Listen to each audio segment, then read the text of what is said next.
Hello everybody. You can't turn your phone on while you can't turn your phone while live. Well, can't we do this? I think we can do this. No, got to do this. Okay. Hello everybody. Learning to follow instructions. That might be the first thing I do as I turn 40. So this is my first video since I have done 40 returns around the sun. Or the sun has done 40 returns around me, I'm not quite sure. And I wanted just to reflect a little bit, because the truth is, I haven't really thought past 40. Now I'm here, it's like, okay, what's the agenda? What are we doing? And if you haven't turned 40 yet, you will one day. And if you have, I'm sure you'll find this interesting. So one of the things I've been doing in the build-up to my big 4-0 has been to actually get some reflections going on what the last decades have been about. And so, you know, you think 0 to 10, you think 10 to 20, 20 to 30, 30 to 40. And, you know, without wanting to create big sob stories, I think it's important to reflect that my 30s were basically kicked off with finding out that my mum had cancer. The day that I was due to be born, the 8th of August, I found out my mum had just had an operation and had a tumour removed from her colon. And this kind of followed me through all of my 30s, that on the 8th something difficult would occur, something that was shocking, something that was unpleasant. And obviously, you know, when you expect something, you create a pattern. So one thing that's really happened for me since actually turning 40 on Sunday is huge emotional release. Obviously, you know, you build up to something, you have an amazing party. I had an amazing party. It was just amazing who showed up, really. So blessed. And then kind of the next day, which was my birthday, was surrounded by amazing men, like really beautiful, divine, masculine men we had conversations about love, you know, and I thought, wow, I've had to let go of some deep love this year. The whole year has been about letting go of something that wasn't really serving me, but I wanted it to. And this whole thing of shifting from ego will to divine will, and really trusting your divine self. And you really want to hold on to something, but it's just not working for you and you can't. And then looking deeper at why you want to hold on to it and what that story is all about. All of this was there. But essentially, since Sunday, it's been an emotional time of just clearing the grief, like the deep grief that's been left over from losing mum. And when I say lose mum, obviously, I haven't lost her. She's here all around all the time, but the physical presence of her is not here. And it's still a really deep wound. So then when I go back, you know, my 20s were characterised by a big party. I remember that. It was great. I enjoyed that too. And then by the time I was 21, I was pregnant. So all of my 20s were about being a mum. So all my 30s were about losing my mum, all of my 20s, and getting over that.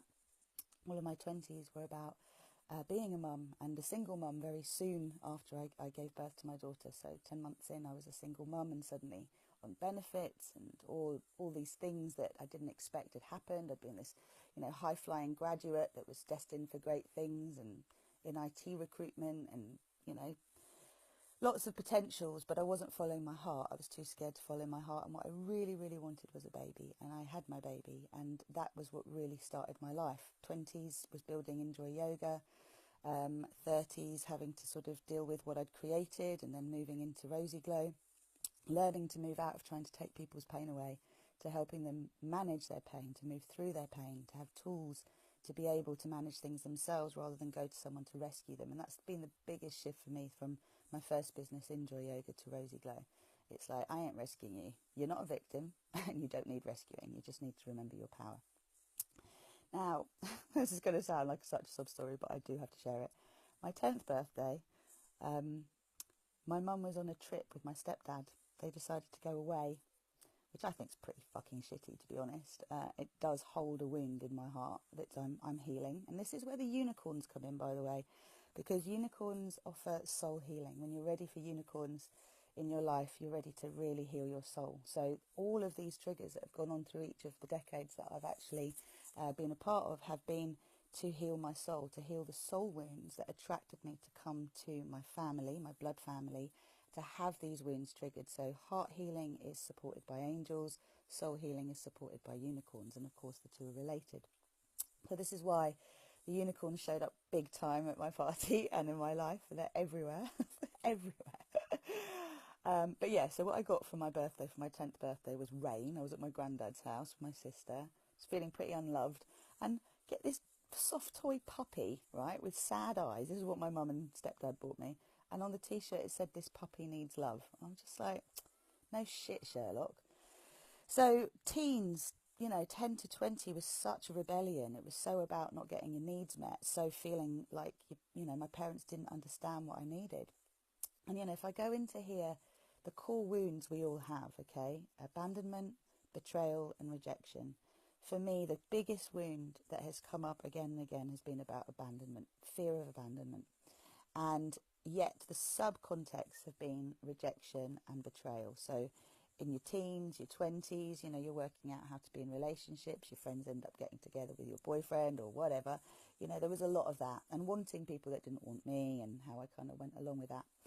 So it's just very interesting to move forward now. And what happened this year, and what I did differently, because this is the decade for me that I'm setting the intention to receive, to sit in my success, to really enjoy the fruits of my labour, because I've worked damn hard for a very, very long time, good 20 years of really hard graft.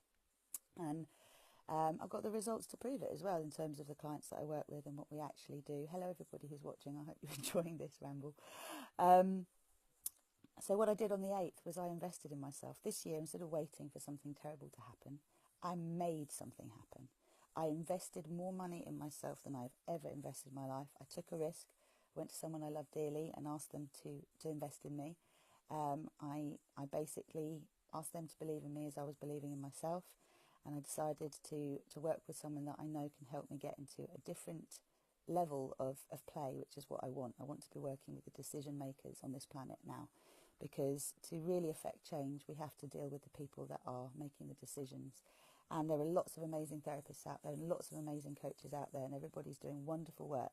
But if things aren't flowing in your life, you have to get really, really clear about what you specifically want to be doing.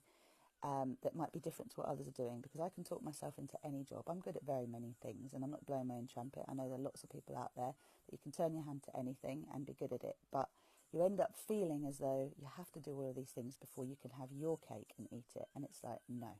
What the 40s are about for me is me first. I look after myself, and in looking after myself, I'm modelling what I know if everyone else does, it's going to support all of us to thrive, because our vibration affects the vibration of the planet. Look up heart math if you haven't already. There's loads of stuff on YouTube, loads of stuff online that you can look up, but we actually affect the vibration of our planet through our own heart resonance. So being happy, being selfish, and I don't mean neglecting your dependents, but actually learning to put your own needs first and getting clear what they are, is essential. I am also aware that life is what happens when you're busy making other plans. So whatever my intention is, the stuff that isn't aligned with it is going to come up, and that's my path. That's what I do. That's what I work with. So having made this decision to invest in myself and turn the tables, as it were, to actually, make this a decade of success, of receiving, of being in the space that I want to. Suddenly on the weekend, so many opportunities came up. I mean, 2 paradise islands to go visit.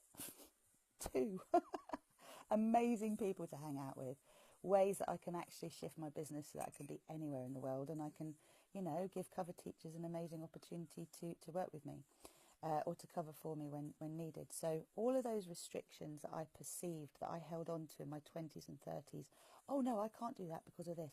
Oh no, I must work this hard. This is how I prove my worth. It's all gone. It's all gone. So what I'm inviting you to do, if you're watching this, is to consider what the start of each decade really represented for you in your life so far, and wherever you're at now, what you want this decade to be about. When you set your intention and you get clear what you want, how you want to feel, it's not about the specifics of who you're going to get together with and all of that, but how you want to feel every day, then you'll start to get the opportunities come your way to clear the blocks that will allow you to be able to actually step forward and live that life, live that dream. I've never ever had so much hope for how close the things I would like to experience are. And you have to go towards your passions. You have to go towards the things you think you want to find out whether you really do want them. But more than anything, what I've learned is my happiness is not attached to anyone or anything. It's an inside job. We know this, it sounds so creepy, but when you vibrate at the frequency that you want to vibrate at, grace and ease, delight, joy, trust, self-trust, what does it mean to really trust yourself? And there's another video coming on that, okay, because trusting yourself is a bit more complicated than we make out, because it's which self, which aspect of your inner teachers are you going to listen to? There are many of us within our infinite being. So, yeah, I'm really inviting you to take a step forward now, as I have. And if you are thinking about wanting to do some really deep work, I've spent the last 20 years honing my skills, so do get in touch. I've been astonished by the results that my clients have been getting. I don't know why, because I know what we do works, and I know that my intuition has been developing tremendously over the last few years, particularly the last 4 years, as I've been working the tools that I've learnt with my teacher. And now they're evolving beyond that as well. So multidimensional living really means being able to have a physical reality that starts to reflect the soul intentions you have.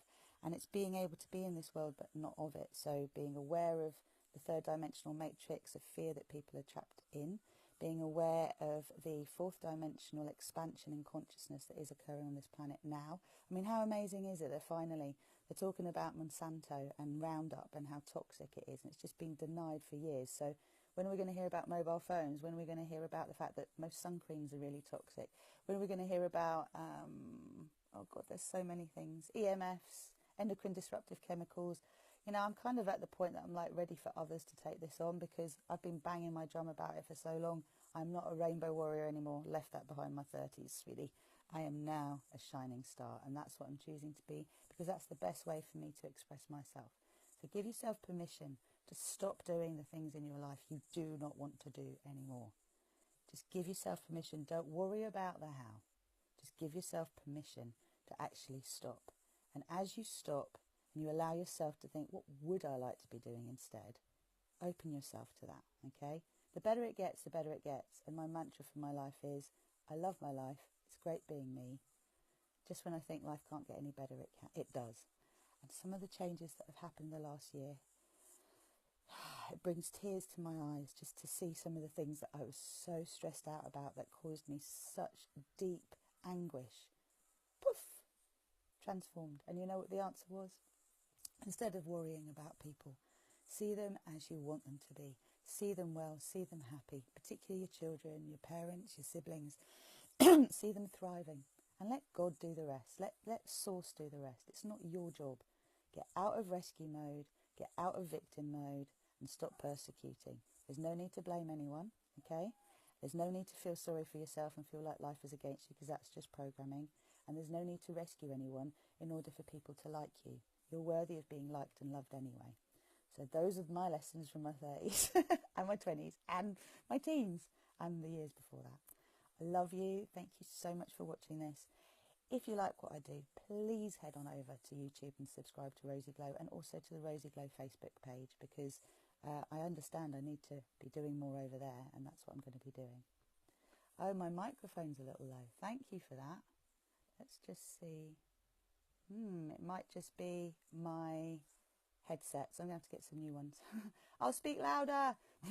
Lovely to see you, Jen. Thank you so much for letting me know. I will sort this out. And Hannah, nice one that you stayed with me. So much love to you. Take care. Bye.